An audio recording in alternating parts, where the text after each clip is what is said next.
حكايه الانتحار في مصر دي حقيقه حكايه من الحكايات العجيبه. سبحان الله، كل القصص الشيقه بتنتهي بالانتحار.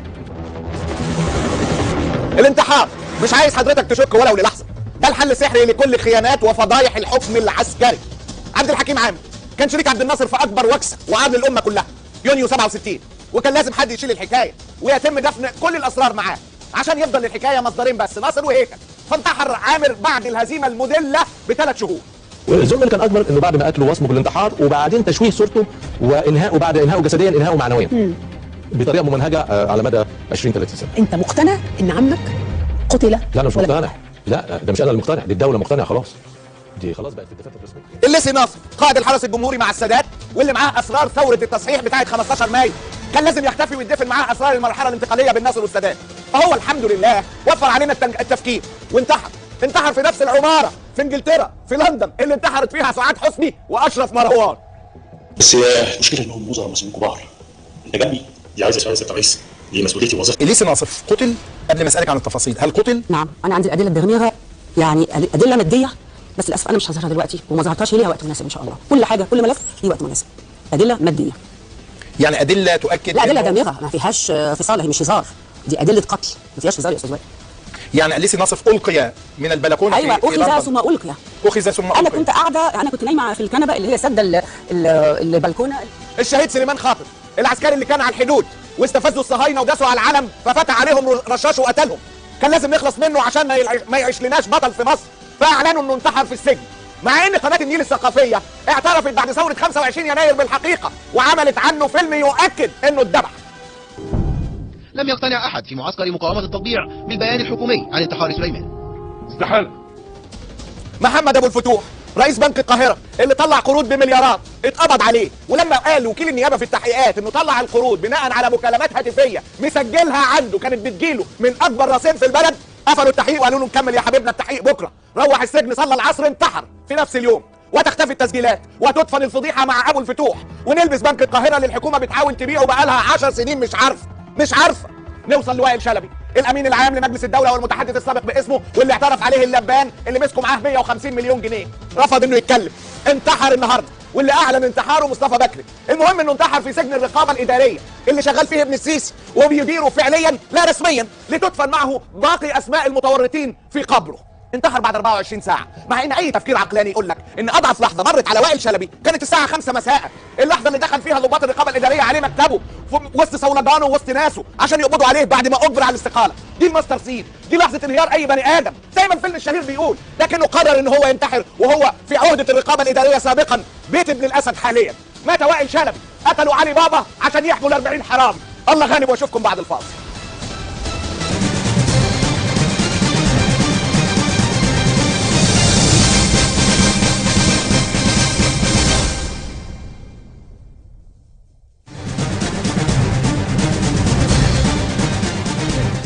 السلام عليكم ورحمة الله وبركاته، أهلا وسهلا بكم حلقة جديدة مع معتز. بنعتذر حضراتكم على التأخير، كان مهم جدا نجمع موضوع وائل شلبي. حقيقة انتحار وائل شلبي الموضوع قديم وذو جذور عميقة حقيقة، وكنا بفضل الله في 9 أكتوبر 2016 حقيقه توقعنا واتكلمنا طويلا حقيقه، وهنتكلم النهارده قصه باسهاب، قصه الاغتيالات في مصر. الانتحار هو الحل السحري لكل مصيبه في هذه البلاد. عندنا كمان قصص قويه جدا، قصه منى دي قصه مهمه جدا كنا لسه بنتكلم عنها امبارح، قصه يوسف والسيلفي وابراهيم عيسى مع السيسي دي قصه كمان حلوه جدا جدا جدا. عندنا قصه سامح ابو العرايس حقيقه، قصص تخيل انت حضرتك لو انت ما تعرفش اي حاجه جرت في مصر دي، وهحكي لك الاربع قصص حقيقه اللي بننفرد بيهم النهارده في هذا البرنامج، واللي الظروف فقط وتوفيق ربنا عز وجل اللي خلانا شركاء اصليين في هذا البرنامج مع كل هذه القصص حقيقه بشكل لا يحتمل اي شك، وحضرتك هتتاكد ده بنفسك. القصص دي مش ممكن تشوفها في اي حته تانية. عموما البث المباشر بيظهر قدام حضرتك في هذا الرابط، كمان بدا البث المباشر على الفيسبوك على صفحتي وعلى صفحه قناه الشرق وعلى تويتر، وايضا تقدر تتابع البث المباشر عن طريق تطبيق اخبار الشرق على كل الهواتف الذكيه. على بركه الله وفضله ابرز العناوين. نحر ام انتحار وفاه الامين العام لمجلس الدوله بعد القبض عليه بساعات. تصاعد الغضب الشعبي والثوري ضد التفريط في تيران وصنافير. القبض على 8 شباب من قفلة العودة النوبية.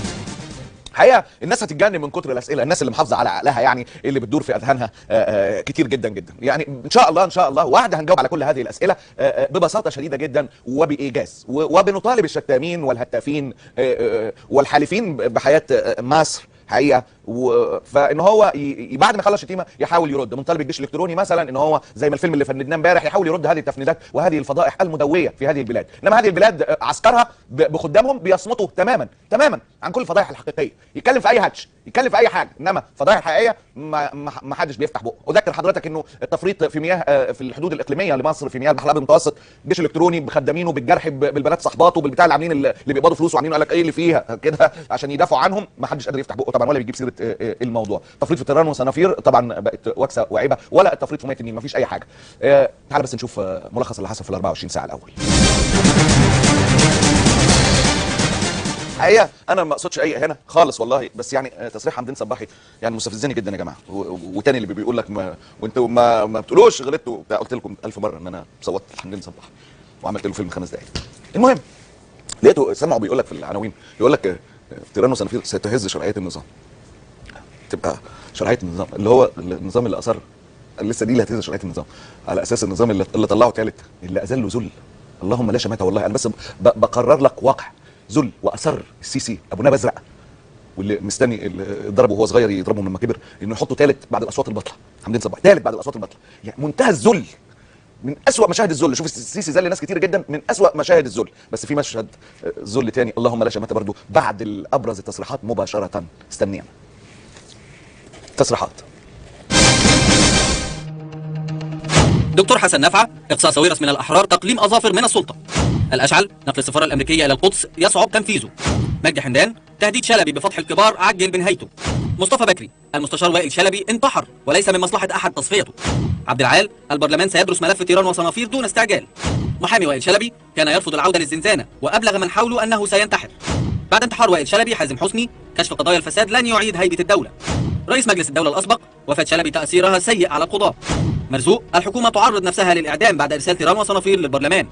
يحيى نجم: الشعب المصري سيسترد طيران وصنافير حربا أو سلما. نور فرحات بالبرلمان: مصالح شخصية وراء تدهور التعليم الجامعي في مصر. ممدوح حمزة: الدولة مصرة على تسليم طيران وصنافير للسعودية. أحمد فوزي: الحكومة أرسلت طيران وصنافير للبرلمان خوفا من التاريخ. حلمي النمنم: كليات القمة تصدر الإرهاب. وغنيم: يجب تقليص أعداد الطلبة بالجامعات. متظاهرو الأرض: سنبقى في الشوارع رفضا للتنازل عن طيران وصنافير. يحيى الأزاز: هل انتحر وائل شلبي أم نحر؟ الاقتصادي هاني توفيق: هل انتحر وائل شلبي للتستر على التاريخ الأسود للكبار؟ فاطمة نعود: إيقاف إبراهيم عيسى إفلاس ذهني وخوف من مواجهة الفكر. كاتب سعودي: الشماتة في ضحايا هجوم اسطنبول ليس من الأخلاق. جمال الجمل: إيقاف إبراهيم عيسى جريمة جديدة ضد حرية الرأي. فيصل القاسم: لم يعد بشار الأسد الممثل الشرعي لسوريا. يوسف الحسيني: لا تنهض المجتمعات بمنظومة الصوت الواحد. أيمن الصياد: يجب أن نعرف الحقيقة وراء إيقاف برنامج إبراهيم عيسى. شريف عامر: ساخرا بعد توقف برنامج إبراهيم عيسى نتمنى أن تستقر الأسعار. سياسي تونسي: الأكثرية في مصر يعارضون إعادة الجزيرتين للسعودية. خالد تريمة: بعد إيقاف برنامج إبراهيم عيسى حرية إعلام غير مسبوقة. نائب: لو أنا مكان أثيوبيا سأقطع المياه عن مصر. النائب السيناوي حسام الكاشف: المصريون ضحوا من أجل طيران وصنافير وعلى من يريد التخلي عنهما استئذان أرواح الشهداء. طارق الزمر: لو استمرت معدلات التصدعات السياسية والمجتمعية التي أحدثتها الثورات المضادة في منطقتنا عام 2016 لن نجد قريبا ما كان يسمى بالعالم العربي.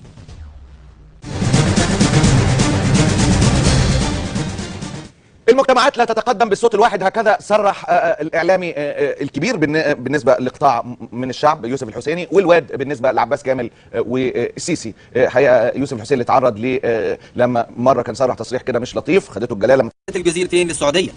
خالد تريمة: بعد ايقاف برنامج ابراهيم عيسى حريه اعلام غير مسبوقه. نائب: لو انا مكان اثيوبيا ساقطع المياه عن مصر. النائب السيناوي حسام الكاشف: المصريون ضحوا من أجل طيران وصنافير وعلى من يريد التخلي عنهما استئذان أرواح الشهداء. طارق الزمر: لو استمرت معدلات التصدعات السياسية والمجتمعية التي أحدثتها الثورات المضادة في منطقتنا عام 2016 لن نجد قريبا ما كان يسمى بالعالم العربي.